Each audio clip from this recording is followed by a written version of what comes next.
Shoot करवाया था, जिसकी तस्वीरें सोशल मीडिया पर वायरल होने के बाद कुछ मुस्लिम धर्मगुरु भड़क गए। इससे पहले नुसरत ने महालया के मौके पर हाथों में त्रिशूल लेकर देवी दुर्गा के रूप में फोटोशूट करवाया और एक वीडियो अपने इंस्टाग्राम पर पोस्ट किया। इस दौरान एक शूट कमरे में किया गया, जबकि दूसरा एक बगीचे में।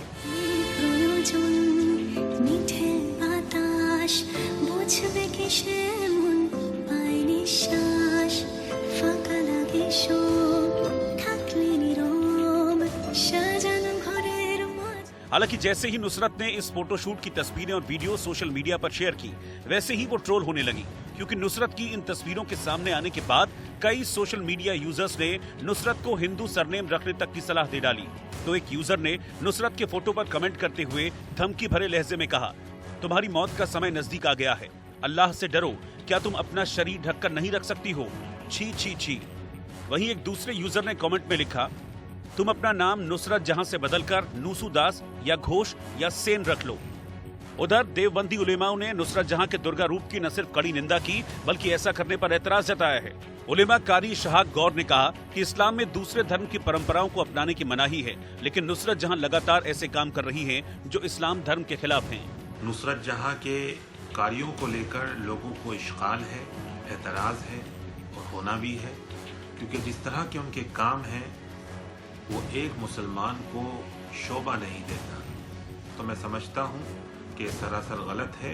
और नुसरत जहाँ एक मेंबर ऑफ पार्लियामेंट हैं, तो उनको ऐसे कार्यों से बचना चाहिए जो विवाद से भरे हैं। मैं मशवरा देता हूँ नुसरत जहाँ को कि वो अल्लाह से तौबा करें, इस्तग़फ़ार करें और उनसे जो गलती हुई है उससे वो अल्लाह से तौबा करें। उधर नुसरत को मिल रही इन धमकियों के बाद टीएमसी सांसद की ओर से शिकायत दर्ज कराई गई है, जिसमें उनकी सुरक्षा बढ़ाए जाने की बात कही गई है। हालांकि नुसरत अभी लंदन में है। ये पहली बार नहीं है जब नुसरत जहां ट्रोल हुई हैं, बल्कि वो पिछले साल दुर्गा पूजा में सिंदूर होली खेलने की वजह से भी ट्रोल हुई थी। इससे पहले भी नुसरत जहां उस समय ट्रोल हुई थी जब वो अपनी शादी के बाद पहली बार संसद में सिंदूर लगाकर पहुंची थी। उस समय कट्टरपंथियों ने नुसरत जहां के बारे में काफी उल्टी सीधी बातें बोली थी, लेकिन नुसरत ने कट्टरपंथियों की बोलती बंद कर दी थी। देश भर में नए कृषि कानून के खिलाफ विरोध प्रदर्शन जारी है। पंजाब में इसका सबसे ज्यादा असर देखने को मिल रहा है।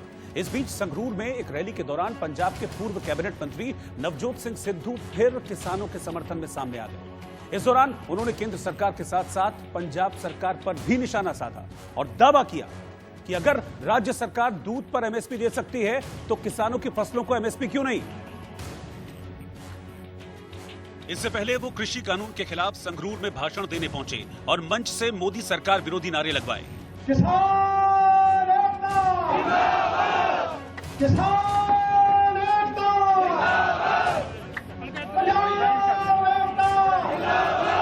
इस दौरान सिद्धू ने मोदी सरकार के साथ साथ अपनी पार्टी की अमरिंदर सरकार को भी लपेटे में ले लिया कि पंजाब सरकार जे दुध के उत्ते एमएसपी दे सकती है। वेर का दुध लेने हो जे पंजाब सरकार दुध के उत्ते एमएसपी दे सकती है तो फिर थोड़ियां फसलों के उत्ते क्यों नहीं दे सकती भाई? बोलो क्यों नहीं दे सकती? क्यों नहीं दे सकती? जे हिमाचल की सरकार सेब के उत्ते एमएसपी दे सकती है, सेबां के उत्ते एमएसपी दे सकती है, तो फिर थोड़ियां फसलों के उत्ते क्यों नहीं दे सकती? मैं थोड़ा अज डंके की चोट के उत्ते छाती ठोक के कह रहा, मेरी गल नूं ध्यान नाल सुनो। अज आटा दाल स्कीम जिहड़ी अपनी चलदी है उहदे वास्ते सैकड़े ही करोड़ां दी दालां असीं बाहरों लिआउने आ, सैकड़े ही करोड़ां दी कि पंजाबियां दे इह गिना गए कि सरकारां बाहरों दालां इंपोर्ट कर रही ने। इतना ही नहीं, अंबानी अडानी पर तंज कसते हुए सिद्धू बोले कि अगर इस समय कृषि कानून के खिलाफ नहीं खड़े हुए तो भारी कीमत चुकानी होगी। एक आम एम्पलॉय की तनख्वाह 200 गुना वध गई।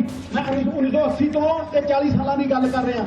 जिहड़ा गवर्नमेंट एम्पलॉय है ਉਹਦੀ 400 गुना वध गई ਤੇ ਜਿਹੜਾ ਇਹ ਅੰਬਾਨੀ ਅਡਾਨੀ ਦੇ ਘਰ ਕੰਮ ਕਰਦੇ ਆ ਇਹਨਾਂ ਦੀ 1000 गुना वध गई ਤੇ ਜੱਟ ਦੀ ਐਮਐਸਪੀ ਸਿਰਫ 15 गुना ਵਧੀ ਹੈ। 15 गुना ਉਤੋਂ ਨਿਮ ਚੜਿਆ। जीएसटी ने व्यापारी मारिया, जीएसटी ने व्यापारी मारिया। ਇਹ ਕਾਲੇ ਕਾਨੂੰਨ किसान मार रहे हैं, ਇਹ ਕਾਲੇ ਕਾਨੂੰਨ ਸਾਡੀ ਪੱਗ ਨੂੰ ਹੱਥ ਪਾ ਰਹੇ ਆ। ਇਹ 28000 ਆੜਤੀਆ ਖਤਮ ਕਰ ਦੇਣਗੇ। ਸਰਕਾਰਾਂ ਨੂੰ ਵੱਡੇ ਵੱਡੇ ਪੂੰਜੀਪਤੀ ਜਿਤਾ ਰਹੇ, ਕਠਪੁਤਲੀਆਂ ਵਾਂਗ ਨਚਾ ਰਹੇ ਆ।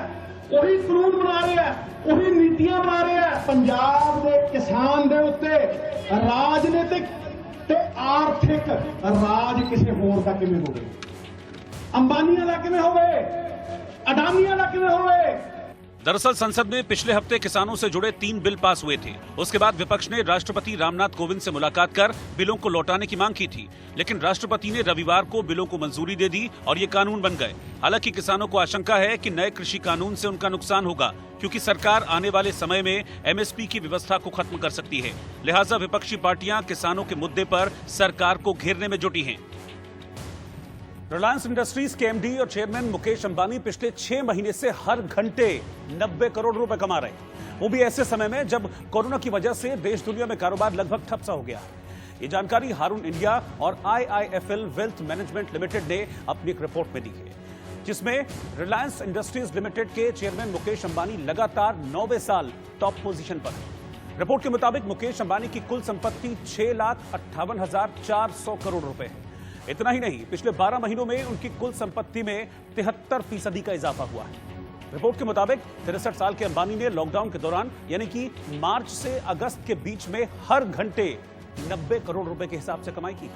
लिहाजा अंबानी एशिया के सबसे अमीर व्यक्ति और दुनिया के चौथे सबसे अमीर शख्स बन गए, क्योंकि पिछले 9 साल में अंबानी की निजी संपत्ति 2,77,700 करोड़ रुपए से बढ़कर 6,58,400 करोड़ पहुंच गई।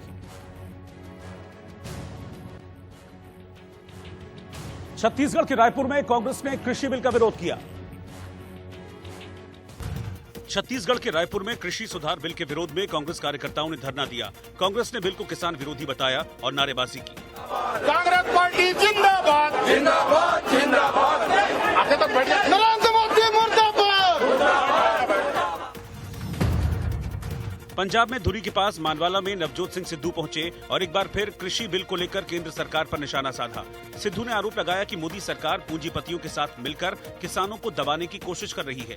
कुछ नहीं है, वो जदों वो बिल पास करेंगे, इन्हों को मेजोरिटी है, पंजाब में उन्होंने बरत लिया, मतलब निकल गया है तो पहचानते नहीं, यूं जा रहे हैं जैसे हमें जानते नहीं। पंजाब के मोगा में शिरोमणि अकाली दल ने किसानों के समर्थन में एक सभा की। यहां सुखबीर सिंह बादल ने कांग्रेस पर किसानों के नाम पर सियासत करने का आरोप लगाया और कहा कि ये बिल कांग्रेस सरकार की देन है। मध्य प्रदेश में होशंगाबाद के तवा नदी पुल पर एलपीजी सिलेंडर से भरे एक ट्रक में भयंकर आग लग गई। हादसे में गैस सिलेंडर फटकर आसपास के खेतों में बिखर गए। हादसे की वजह का पता नहीं चल पाया है। उत्तर प्रदेश के बागपत में ईस्टर्न पेरिफेरल एक्सप्रेसवे पर एक खड़े पेट्रोल टैंकर में एक कार टकरा गई। इस हादसे में कार और टैंकर में आग लग गई। वहीं कार में सवार एक शख्स जिंदा जल गया। इस घटना से हाईवे पर लंबा जाम लग गया।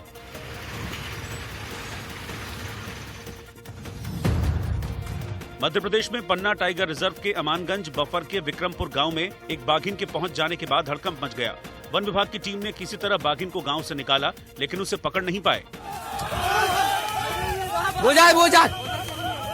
पड़ गई उते पे बापड़ी पड़ गई। शेयर बाजार मंगलवार को गिरावट के साथ बंद हुआ। सेंसेक्स 8 अंक फिसलकर 37,973 पर बंद हुआ। वहीं निफ्टी 5 अंक गिरकर 11,222 पर बंद हुआ।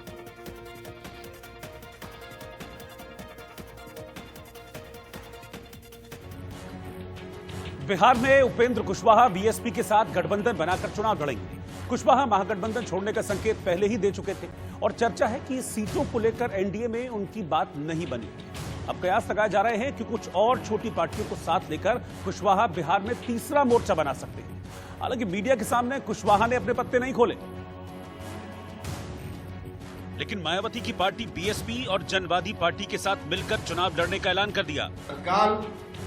बहुजन समाज पार्टी मायावती जी के आशीर्वाद के साथ और मेरे बगल में बैठे हुए जनवादी पार्टी सोशलिस्ट, हम सब लोग आज एक साथ मिलकर गठबंधन बनाने का हमने फैसला किया है और इस हिसाब से हम लोग आगे चलेंगे। बिहार राज्य पार्टी इकाई की सलाह पर व उनसे काफी गहन विचार विमर्श करके यहाँ गठबंधन के तहत ये चुनाव लड़ने का फैसला लिया है। चर्चा है कि कुशवाहा एनडीए में शामिल होना चाहते थे, लेकिन सीटों को लेकर बात नहीं बनी। दिल्ली से खाली हाथ लौटने के बाद उन्होंने अपना नया रास्ता चुन लिया। आज की तारीख में जरूरत इस बात की है कि दोनों गठबंधन से अलग बिहार की जनता आज नया विकल्प चाहती है। बिहार की राजनीति में उपेंद्र कुशवाहा और उनकी पार्टी की अपनी अहमियत है। उपेंद्र कुशवाहा की जाति कुशवाहा यानी कोयरी जाति के 4.5% मतदाता हैं, जबकि सीएम नीतीश कुमार कुर्मी जाति से आते हैं, जिसके बिहार में 2.5% मतदाता हैं।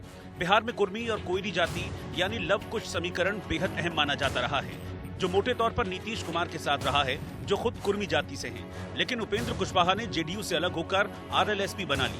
पहले एनडीए के साथ गए, फिर महागठबंधन का हिस्सा बने, लेकिन तेजस्वी के नेतृत्व पर सवाल उठाते हुए महागठबंधन भी छोड़ दिया। आम लोगों में चर्चा है भारतीय जनता पार्टी और राष्ट्रीय जनता दल के नेतृत्व के बीच कुछ न कुछ है मामला, जिसके चलते राष्ट्रीय जनता दल इस रूप में तमाम जो उनके साथ सहयोगी लोग थे, जितन राम मांझी जी के साथ, बाकी और जनता के साथ इनका यही रवैया चल रहा है। हालांकि उपेंद्र कुशवाहा अभी तक बड़ी छाप नहीं छोड़ पाए हैं। 2015 विधानसभा चुनाव में कुशवाहा एनडीए में शामिल थे, लेकिन आरएलएसपी को सिर्फ 2 सीटें मिली। 2019 के लोकसभा चुनाव में पार्टी महागठबंधन के साथ थी, लेकिन खाता नहीं खुला।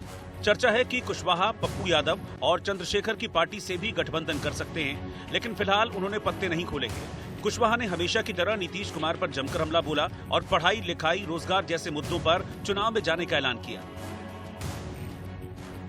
बिहार में चुनाव की तारीखों का ऐलान हो चुका है, लेकिन एनडीए और महागठबंधन दोनों में सीट बंटवारे पर अभी तक पेच फंसा हुआ है। एनडीए में पासवान की पार्टी एलजेपी कम सीटों के लिए तैयार रही है, तो महागठबंधन में कांग्रेस को भी आरजेडी का प्रस्ताव मंजूर नहीं है। ऐसे में नए सियासी समीकरणों की चर्चा भी तेज है। तनातनी हालांकि एनडीए में ज्यादा है। जहां रामविलास पासवान के बेटे चिराग पासवान ज्यादा सीटों की मांग पर अड़े हुए हैं और संकेत ये भी है कि एलजेपी गठबंधन से बाहर होकर चुनाव लड़ सकती है। फिलहाल सूत्रों के मुताबिक बीजेपी ने एलजेपी को 27 सीटों को ऑफर दिया है। इसके अलावा 3 एमएलसी सीटें देने का प्रस्ताव है, लेकिन सूत्रों के मुताबिक चिराग 40 से ज्यादा सीटों की मांग कर रहे हैं। अगर बात नहीं बनती तो एलजेपी गठबंधन से बाहर होकर चुनाव लड़ सकती है। जेडीयू के खिलाफ उम्मीदवार उतारने की बात पहले से की जाती रही है। महागठबंधन को एक और पार्टी यानी आरएलएसपी ने छोड़ दिया, फिर भी सीटों के बंटवारे पर तकरार जारी है। सूत्रों के मुताबिक आरजेडी कांग्रेस को 58 विधानसभा सीटें देना चाहती है। इसके अलावा वाल्मीकि नगर लोकसभा सीट देने की बात है, जहां उपचुनाव हो रहा है, लेकिन कांग्रेस को ये मंजूर नहीं है। इसीलिए कांग्रेस ने भी दबाव बनाने के लिए इशारे में महागठबंधन के नेता का सवाल उठा दिया। देखिए 58 सीट हम लोगों ने जो कांग्रेस का वाजिब हक बनता है, वो 58 सीट और 1 लोकसभा सीट जो वाल्मीकि नगर खाली हुआ है, वो हम लोगों ने कहा है। अब 1-2 सीट के लिए तो कोई गठबंधन नहीं टूटेगा। हमारा नेचुरल अलायंस है कांग्रेस के साथ, ये गठबंधन इंटैक्ट है, मजबूती से हम लोग साथ में लड़ेंगे। सीटें कितनी होनी चाहिए, क्या सम्मानजनक है, क्या नहीं है, ये फैसला हमारा नेतृत्व करेगा। जो हमारे विधायक दल के नेता हैं सदानंद सिंह जी, मदन मोहन झा जी और शक्ति सिंह गोहिल जी, ये फैसला करेंगे। फैसला गठबंधन के सभी साथी बैठेंगे तो एक फैसला करेंगे कि उनको किसको चेहरा मानना है, किसको चेहरा नहीं मानना है, ये गठबंधन से घोषणा होगी। आरजेडी और कांग्रेस पुराने सहयोगी हैं, लिहाजा कोशिश गठबंधन बनाए रखने की होगी। लेकिन सूत्रों की माने तो तेजस्वी यादव कांग्रेस को एक तरह से अल्टीमेटम दे चुके हैं। हालांकि जीतन राम मांझी और उपेंद्र कुशवाहा के जाने से आरजेडी को झटका लगा है, लेकिन उनकी जगह आरजेडी को सीपीआई का साथ मिल गया है। सीपीआई के नेता राम नरेश पांडे ने राबड़ी देवी और तेजस्वी यादव से मुलाकात की और गठबंधन पर फैसला हो गया। महागठबंधन के साथ चुनाव लड़ेंगे। सर कल परसों से नॉमिनेशन है तो क्या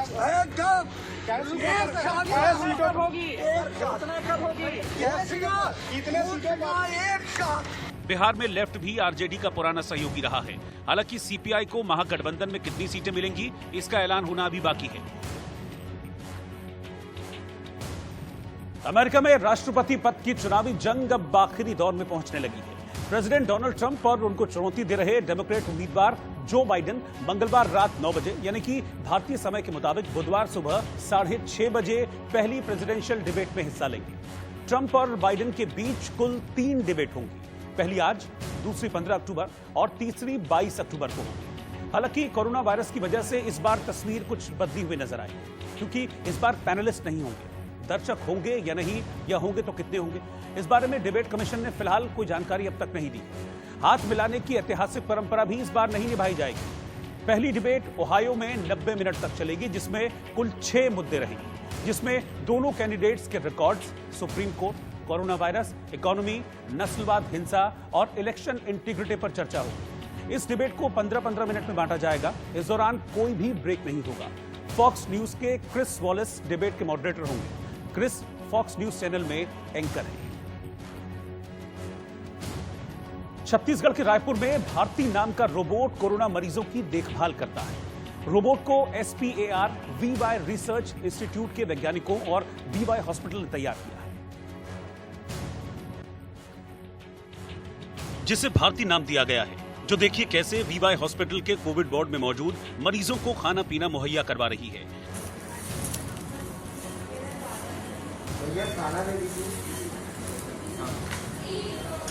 दरअसल कोरोना काल में इस तरह के रोबोट काफी अहम हो जाते हैं, क्योंकि इनसे कोरोना मरीजों का इलाज कर रहे डॉक्टरों को काफी मदद मिलती है।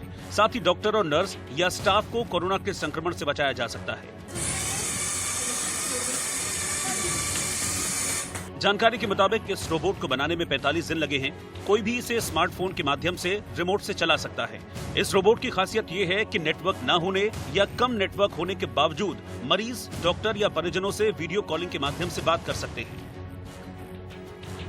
और रिया चक्रवर्ती को जमानत नहीं मिल पाई, क्योंकि बॉम्बे हाईकोर्ट में सुनवाई के दौरान फैसला सुरक्षित रख लिया।